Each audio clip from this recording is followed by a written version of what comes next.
Hey guys, Caleb here with DSLR Video Show. I'm back with another video finally to talk about my dream camera rig and putting this thing together. In short, this is a rig that I've been thinking about for years. It's a full frame cinema camera with built-in NDs, dual SDI outputs, a monster flip out matte box, the world's most overbuilt monitor arm, a 7-inch monitor, video transmitter, time code generator, focus and iris motors with autofocus for manual lenses, one of the world's longest top handles. All of this is being powered with one battery, and the runtime on this thing is 7 hours. And in this video, I'm going to break down the entire rig, go over absolutely everything, and share with you why I made the choices I made for this rig. But first, a disclaimer: none of the companies that are involved in this rig have sponsored this video. That said, this video is supported by those of you who have purchased my camera guides, LUTs, video gear over at Camera Foundry, including Cineback, and the new battery I designed with SmallRig. Check the links in the description to learn more, and thank you guys so much for the support. And for those of you who think this is ridiculous overkill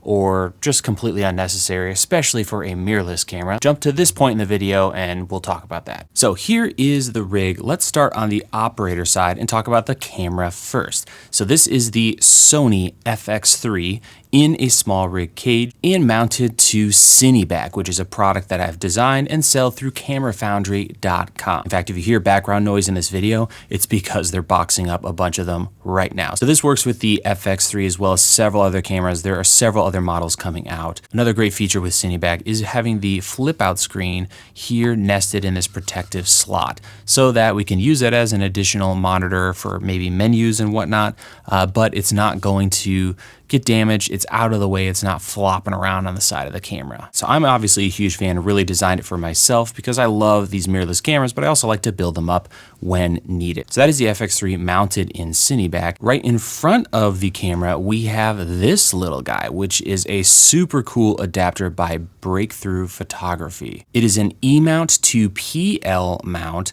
with a filter stage. And what's really slick about this is they have a ton of different filters available. I'm actually going to turn the camera off here and remove it. So right now I have this fader ND filter, and there's a little knob here on the side that is geared, and I can actually put a motor on to be able to change how much light is hitting the sensor. There's tons of different options available. I'll go ahead and reinsert that. It comes with a clear one, but you can also obviously get different NDs and whatnot.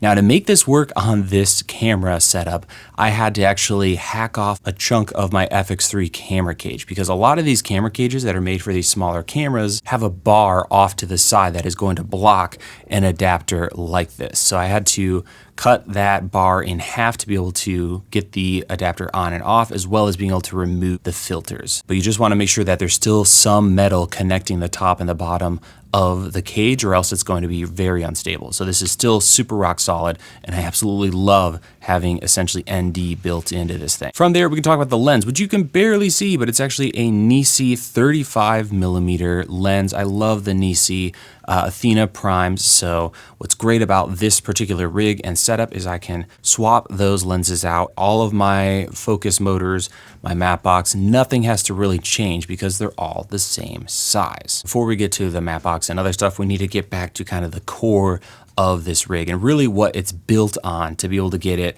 on this tripod here and all these accessories mounted. So just underneath the Cineback, I have mounted the Condor Blue adjustable base plate. For years, I have been looking for a really nice base plate, and this one is fantastic. So hats off to Condor Blue. This thing rocks. You can finally adjust the height of the entire camera system, which is really important because a lot of things like this wooden camera matte box is designed to have the center optical center at a certain height.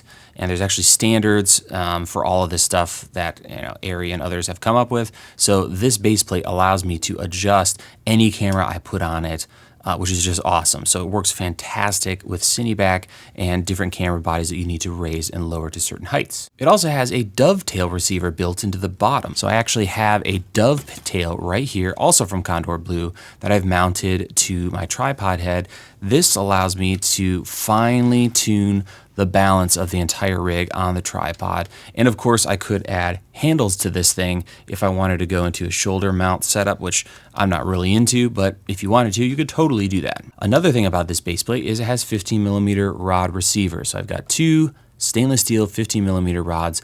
That is allowing me to mount the matte box as well as some other gear we'll talk about in a little bit to the entire setup. As if that wasn't enough, this base plate also has a quick release system, so I can very easily completely remove Cineback and the rest of this rig from the matte box and the rod. That is the bottom support on this rig. Now let's go to the top, which I'm sure a lot of you are very curious about, and I can't tell you how excited I am about this. So the top handle is actually the Mid 49 Rainbow handle. So this is available from Mid 49. For those who don't know, an amazing designer, Ryan, started Wooden Camera and recently has picked up a company or started another company, Mid 49, and they're making amazing stuff. So this is one of their newer items. It's a handle system, and you can kind of see right here is actually the main handle, and you can add these extensions, and there's even curved adapters and stuff. So this is the centerpiece, and it mounts via a Arca Swiss plate that's built into it. And then the front and back I've added, but there's another module I could add, and then a curved, and then I could put another handle back here. I've not opted to install that, but you can super customize this. There's a trillion mounting points on this bad boy, and the actual handle rubbery part, which is right down here, is just that. It's rubber. Think 3D printed in TPU, which is really cool. And the reason it's called the rainbow handle is you can get these in different colors. I've opted to be super boring and get black, but you can get all kinds of different colors. Amazing handle. This kind of gear is something that'll last a lifetime, so I highly suggest it. Love what Mid 49 is doing. Now, to mount this to Cineback, you could just bolt it straight down into the top plate, which is giant on Cineback. You can actually see it right here. It extends the entire length of the rig.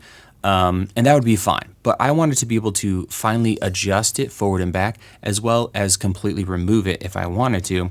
So I added this piece here, which is kind of hard to see from this angle, but I'll have other B-roll. Essentially, it is an Arca Swiss clamp that I've bolted to the top of Cineback, allowing me to use this quick release silver lever here to loosen and remove the entire setup. So you can super finely adjust this thing, and it is a beast. It is holding all this weight and all these other accessories, which we'll get into in a second. So really loving this addition, and this whole system I'm just a huge fan of. Being able to quickly remove the handle and everything attached to it in seconds is awesome. Let's continue talking about what's mounted to the handle, because we have so many options here. So right at the top, really barely see it, but you can probably hear it.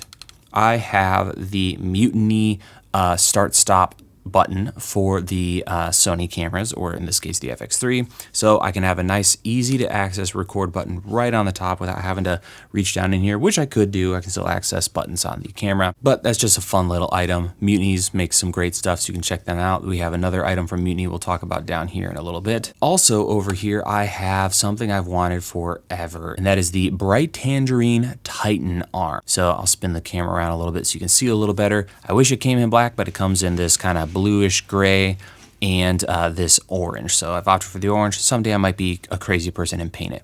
But what's really cool about this is it is the most overbuilt monitor arm ever. And it has one thing that is critically important for me personally. I hate when you're loosening these things and everything's flopping around and you're trying to use two hands to adjust things. With this system, you can fully lock it down, or you can loosen it a little bit and with one hand adjust things, let go, and they'll stay in place, tighten it back up. So let's say I'm holding this rig as if I was actually filming, which I would kind of be like this, kind of choked up, hand on the matte box, hand kind of down low, and this hand here on this massive handle, which I just love. I can just run my whole forearm down the handle. And let's say I need to adjust the monitor. All I have to do is with my left hand loosen, let's see if you can see that, the knob up here, grab the monitor, push it down, tighten it back up. Done. Back to filming. I never had to let go of the grip. So we'll do it again. Kind of do something like that. Tighten it down. Done. Amazing, amazing arm. This thing is just the absolute best. So it is not cheap. It's actually really hard to find. I'll have to check and post below this video. But I bought mine used because I couldn't find them new anywhere. I think they're working on a Mark II. So Bright Tangerine, if you're watching this, let me know. I would love to learn more about what you guys are working on, but that is the Titan arm from Bright Tangerine. On top of that, I have a Condor Blue quick release right here, which is holding this small HD Indy Pro 7. The one thing I didn't like about the Titan arm, and I need to figure out if someone manufactures some kind of airy locking or locating pins for this, because you're still threading things on, which sucks because I can like loosen this monitor, which is a real pain. So hopefully someone manufactures like an adapter, or I'm missing a part maybe, I don't know. But I want to be able to lock the monitor down even more. For now, I have that quick release little thing that Condor Blue sells, so I can quickly pop the monitor off if I want to. And then of course the monitor, which is new to me. I used to have small HD stuff back in the day, but then it got real expensive, and I'm finally coming home to them with this because I got it on sale. It's on B&H, a special deal zone or whatever. But the one thing I don't like about it is the power connection. Someday I'm going to swap that out, but we're getting out into the weeds. So monitor, that's all mounted to the arm here, so this whole thing can be removed. Also, something that comes with the Mid 49 top panel, which I didn't mention. At the front of this handle, there is a series of 50mm rod mounts. So there's one that goes left to right. I actually meant to get an EVF on this rig as well, which I might do at some other point, but there's one that goes horizontal, which is great for monitors and EVFs. There's also two that go forward. On those two rods, I have two focus motors, one right here for whatever that is, focus, and then one right here for iris. Both of these are the DJI Focus Pro, which I am messing around with, and DJI was cool enough to send me a demo unit to try out for a little bit. That means with this one handle, it is, first of all, super solid. Any wiggle you see here is actually this wussy tripod head that I need to upgrade for this. But I'm able to remove the handle, which will take the monitor, all the focus motors, in one fell swoop. So I can real quick break this thing down if needed. Oh, and I forgot, on the front of those 50mm rods, I have another rod clamp. You can kind of see it right here. And that is mounting the Focus Pro LiDAR sensor or camera up. Now, it's a little too high. I want to make my own custom mount for this that gets it right here above the map box. But I wanted to mount it here because, as you can see, if I move it around, it is rock solid on this handle. I could mount it on top of the map box. There's a little bit of wiggle there, and I don't want my LiDAR sensor on something wiggly. So now let's spin things over, and while we're talking about the focus, we'll talk about the handle, which I have mounted right here. I have it set up in this kind of horizontal setup because, again, let me get my stance here. This is how I film, kind of in this gunner style where the camera is chest to low chest or stomach area, and that's almost all the time how I'm rolling with a camera system like this. So this is kind of a natural stance for me to be able to use this handle or this handle. It's kind of hard to see, but I have it connected to the side of the camera cage, and that just works beautifully. I don't have a full review of this unit. There's tons of them here on YouTube, but I will say I am completely blown away with this wireless system. It works so well, even as just a focus system without the autofocus and the LiDAR stuff. You can see the lens moving there. I have the Tilta system, and I mean, this thing is just so bloody smooth, and the autofocus on this using the LiDAR is magical. So I am so excited to try this thing as like someone who will maybe replace my autofocus lenses, just because I love manual glass, and this for the first time ever gives me the confidence to have an autofocus system for stuff like what we're doing right now. So we'll see how it works over time, but definitely gonna be picking one of these things up as I'm really excited for it. So great job, DJI. Keep up the great work, and looking forward to continue to play with that. I mean, there are some things, if we're going to be nitpicky, like the USB-C cables. That doesn't feel super solid, but is so far so good. And that brings me to power, because as you can see, there is an insane amount of stuff here. All of it needs juice. And so to do that, I have a couple things in place. First and foremost, we have Cineback, which has a ton of power options. There's a power switch right here, which takes power from the battery, which we'll talk about in a second, and sends it over to, you can't even see it because it's completely buried, 4 D-tap connectors right here on the side of Cineback. And that battery, of course, has to be the SmallRig 212 that I worked with SmallRig on. And this thing, obviously I'm biased, it's got my signature on the side. I love this thing, and there's a reason for it, and that is all of the I/O, but also the runtime. So we right now are powering the camera, this small HD monitor, this SDI adapter that we'll talk about in a little bit, that needs power. I'll spin things around so we can see that we are also charging the Focus Pro handle, which is also powering both focus motors, the LiDAR sensor up here. I'm also powering this Paralinx video transmitter and a Deity TC1 timecode box. All of this is being powered with one battery, and the runtime on this thing is nuts. I can power this entire rig and just leave it on for 7 hours without powering things down. That means with 2 of these batteries, you could go for a full 14-hour day without ever turning any of this stuff off.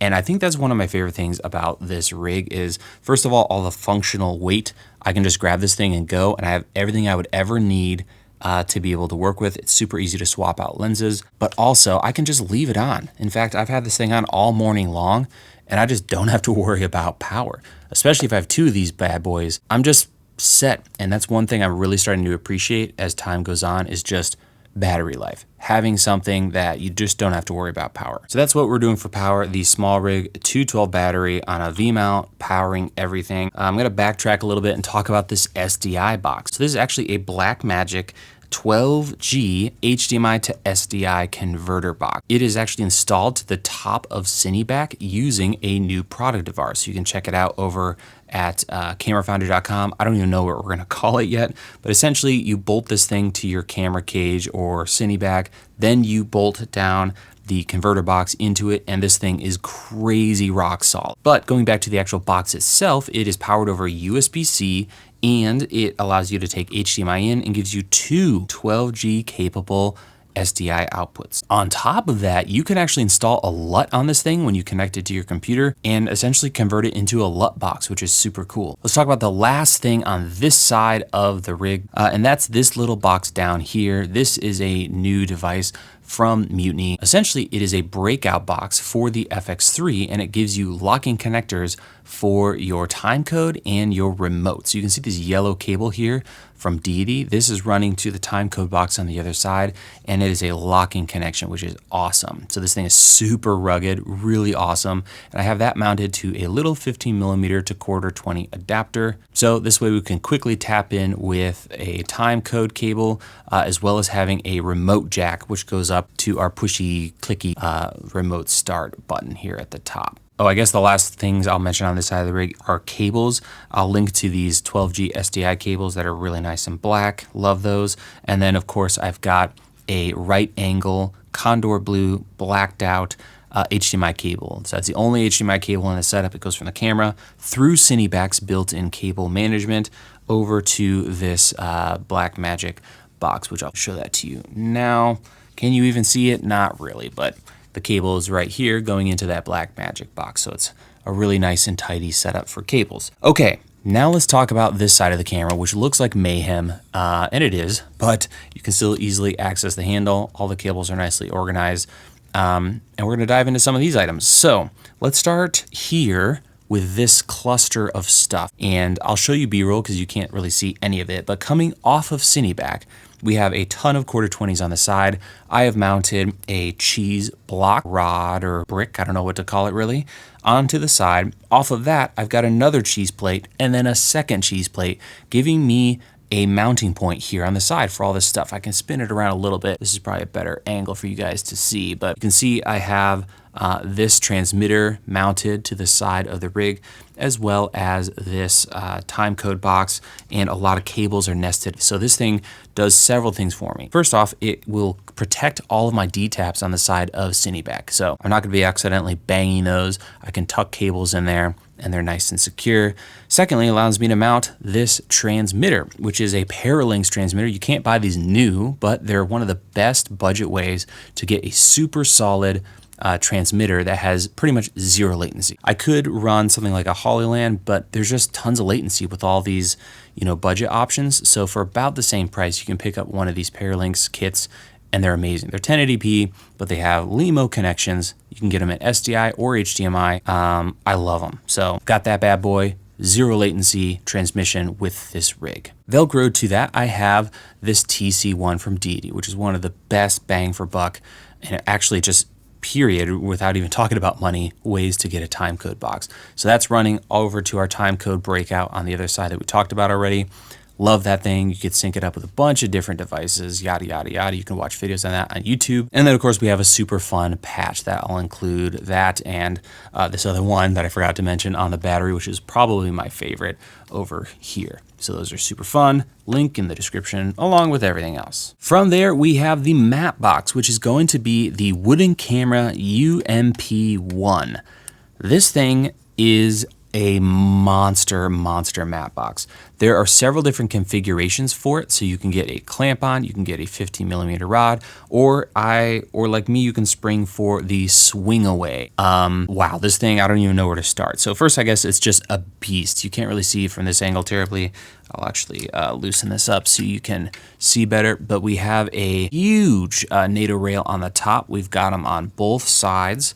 And there's just a ton of different places to mount stuff. You can stack on stages. I have 2 installed currently. You can get Nuns Knickers, as they're called. You can get what I have, which I can't actually remember what it's called. I'll put it on screen right now. But it's actually a like rubbery, springy, you can kind of see that there, system that works beautifully with cinema lenses. So it's super easy to slide into place. You don't have to mess with trying to snug things up or donuts or anything really annoying like that. It's super clean, super nice. You can get a ton of different barn doors options. I don't have any installed right now, but the huge feature is the swing, how rock solid this is. So I can mount a ton of gear on this thing if I wanted to.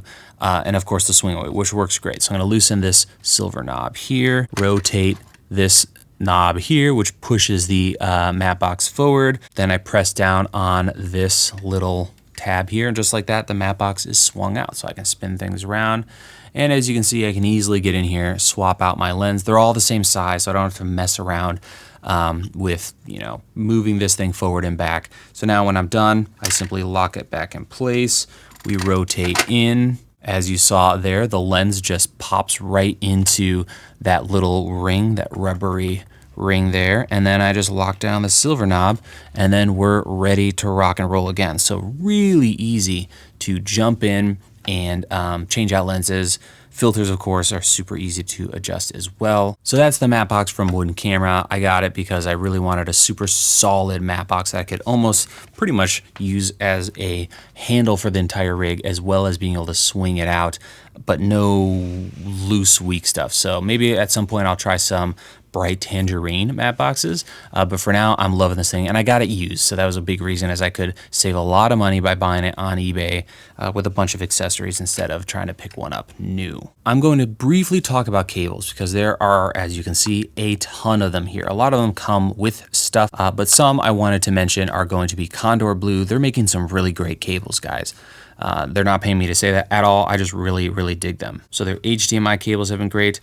Power cables, I'm using one of their dummy batteries to power the FX3. And one thing I want to work on in the future with this rig is going to be getting splitters for USB-C. More and more we're seeing USB-C cables used for gear, and that means I need to power like 3 or 4 different USB-C items on here. So I'm going to try some splitters and mess around with that. But as for now, I use a bunch of DTAP to USB-C with some angle adapters sometime, but that's kind of what I'm working with here. So that is one thing I need to work on in the future, and of course adapting this monitor to be LEMO instead of a stinking barrel connector. So that is an overview of the rig. Now let's talk about why.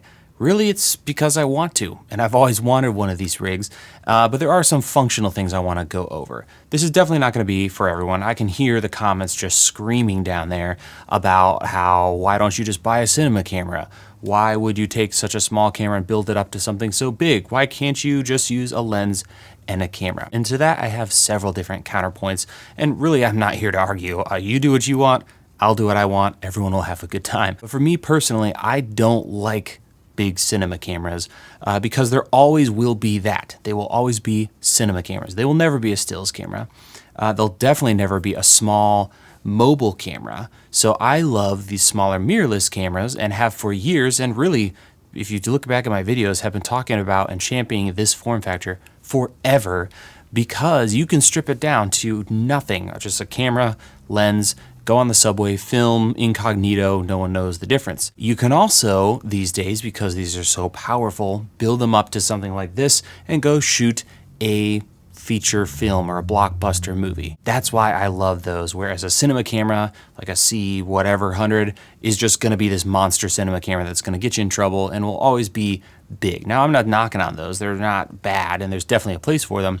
But for me personally, I like a little sensor, I like a big sensor in a small box that I can do whatever I want with. The second reason I love this rig and have always wanted one is functional weight. You should go out, if you haven't done this before, and get a brick, 2 bricks, and just tape your camera to the top and film some footage. You will very quickly notice how much better that footage is when there's weight. Yes, we have stabilization. These cameras are incredible with their built-in stabilizers on their sensors, but there's nothing like good old-fashioned weight. So when you have a heavier system, the image is so much more rooted when there is camera movement. And the other thing about it is it's functional weight. Everything that makes this heavy has function. I can grab this thing, pull it out of one bag, which I just leave the whole thing built and just drop it in a bag, which is awesome. I can just pull it out of the bag and I have, you know, a great monitor. I have a matte box. I have ND built in. I have tons and tons and tons of battery life, focus control systems, wireless transmission, so I can simply flip on a switch and boom, a whole nother monitor can be used along with my on-camera monitor. So everything that is on this thing is functional. It's doing something for me, and it's giving me that super smooth weight and the ergonomics that I personally like. Camera rigs are super personal though, so you might be overly and massively offended by this, and that's fine. You never have to use it. I love it, and I am also looking forward to continuing to work on it. As I mentioned in the video, there's a couple things I want to keep tweaking. One big thing is going to be a lens, and I'm going to save that for another video because I have a crazy idea to reach for the stars when it comes to optics and install it on this bad boy. So that's pretty much going to wrap up this video. Links to everything will be down in the description. Let me know what you thought, if you have any suggestions, and really looking forward to making more videos here on YouTube. Thank you guys so much for watching, for all of the support. Really love you guys and hope to see you in the next video.